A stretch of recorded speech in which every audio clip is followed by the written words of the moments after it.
It's been 9 years since e-passports were introduced in the Bahamas, and since that time, there's been an aggressive campaign and numerous deadline extensions. And with the final deadline now approaching, passport officials say there seems to be no mad rush for the document. Janaea Noel Ferguson talked to the chief passport officer on the issue. Next week, February 19th, is the deadline when all handwritten passports will become extinct or no longer good for travel. Officer in charge of the Passport Office, Superintendent Clarence Russell, and his new executive team say despite repeated calls for persons to make the transition, they anticipate that many will wait until the last minute to apply for the new document. 9 years to have gotten it, and unfortunately still some people do not have their e-passports. Deadline after deadline has passed, and unfortunately some of our people still, by no fault of ours, have not applied as yet. Many, though, are already in receipt of the new readable passports. 40,000 have been processed in Grand Bahama, 220,000 in New Providence, and about 8,000 in Abaco and Andros. With the population estimated at about 350,000, Russell says we are well on our way. 90% of our population actually have their e-passports. The only persons right now who we are looking at to really be looking for their e-passports are newborns, persons who may have lost or regrettably had theirs stolen and require replacement. But there still is many persons who are out there. We must accept some responsibility for some of the family of islands who regrettably have not had the same privileges as us in Nassau, but proactively we are working on that as well. But applying for the document has proved vexing for many who reported long lines and wait times. Russell highlighted a common problem that many applicants face. Many people don't even know their names. That is unfortunate. You know, there is this old cliche that grandma keeps your birth certificate until you're about 18. And then you're called Little Johnny in the classroom. And your initial certificates, your baptismal certificates say Little Johnny, unfortunately.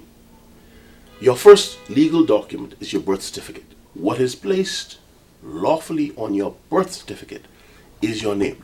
He explained the Passport Office will undergo a serious overhaul this year with the rollout of a new system aimed at addressing many of the challenges.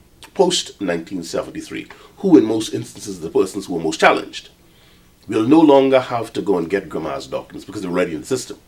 Unfortunately, in the system as it is today, you still have to bring in those papers from grandma, even though she has an e-passport. During those periods that are not regarded as the rush periods, for 9 years, come in and get your e-passports so that this, hopefully, final deadline would not have met so many people without their e-passports. Despite the February 19th deadline, Russell says there has not been a mad rush at the Passport Office, but he says when and if they do come, the office is ready for the demand.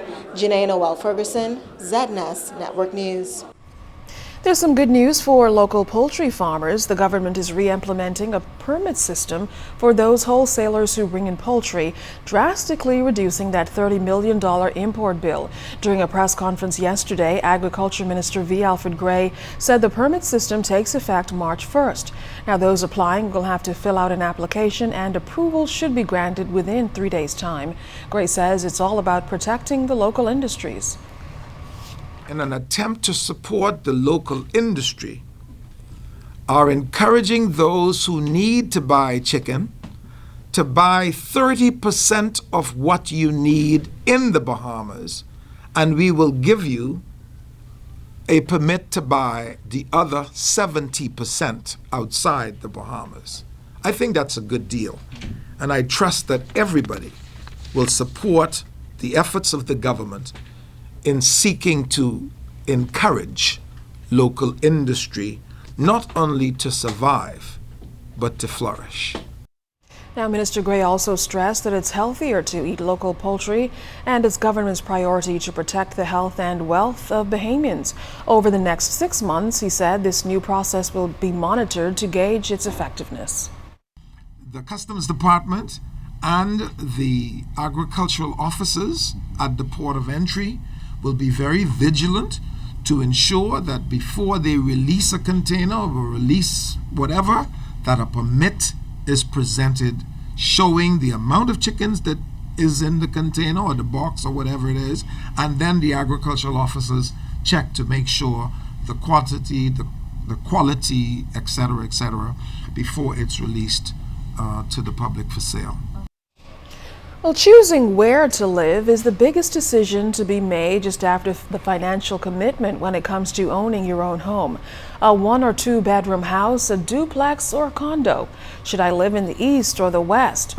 Well, as Sieska Adderley continues her Guide to Home Ownership series tonight, she'll give you some options in hopes of making that decision a little easier for you.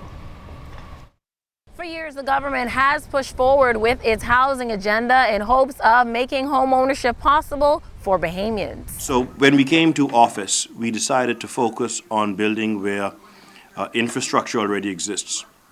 We've done that in relation to the government's existing inventory. In addition to developing housing subdivisions, the government has several public rental units designed for Bahamians to live there at a cheaper rate as they prepare to transition into becoming homeowners. Making the dream of home ownership a reality for Bahamians has not been an easy feat, as the demand far outweighs the supply. As a result, the Ministry of Housing and the Bahamas Mortgage Corporation is modernizing and expanding its offerings. Because of the shortage of funds that we had in housing to advance the housing agenda, we've unleashed the Mortgage Corporation to take on what they refer to as private initiated loans, which has enabled us to still put hundreds of people in homes. To be quite honest, even when the government is at full blast building houses, it's not enough to fulfill the need. And so we decided to expand as much as possible because there's so many persons out there that are looking for housing that we had to do our part to make sure that they're able to get into those houses, whether it's government initiated or whether it's on the private market. Housing officials have also teamed up with the Bahamas Real Estate Association in search of private developers who have existing subdivisions with infrastructure already in place, who have not seen sales that would be willing to offer homes at an affordable rate for low to mid-income Bahamians. So whether you're looking to build or buy your own home, it's up to you because there are options. Once that decision is made, you're one step closer to move-in day. And in the final part of my Guide to Home Ownership series, you'll get a first-hand account of what it's really like to be a homeowner. Sieska Adderley, ZNS Network News.